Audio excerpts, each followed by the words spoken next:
तुम्हाला काय वाटतं की आता जे डिग्री होल्डर आहे, ज्यांच्याकडे इंजिनिअरिंग सारखी डिग्री आहे, MBA सारखी डिग्री आहे, अशा मुलांनी काय केलं पाहिजे? त्यांच्या जॉबसाठी वाट बघितली पाहिजे?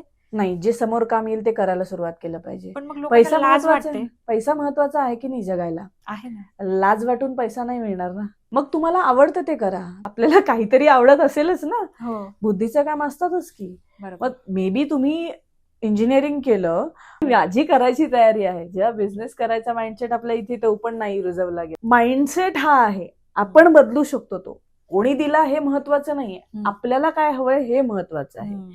स्वतःवर प्रेम करायला शिकणं हे महत्वाचं आहे. स्वतःवर प्रेम करायला लागलो की आपल्याला काय हवंय हे समजायला लागतं. त्यातून माइंडसेट निर्माण होतो, त्यातून कष्ट करायची तयारी निर्माण होते.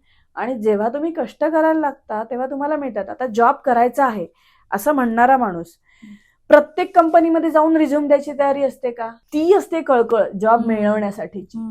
पण मला हे म्हणायचे, जर कष्ट करायची, काम करायची, बाहेरच्या देशात राहायचं म्हणूनही कोणत्याही प्रकारची कामं सुद्धा करतात, तिकडे करतात, पण इथे करायला लाज वाटते. अशाच नवनवीन व्हिडिओसाठी आणि इन्फॉर्मेशनल कॉन्टेंटसाठी द सारिका शो या मराठी पॉडकास्ट चॅनलला आत्ताच सबस्क्राईब करा.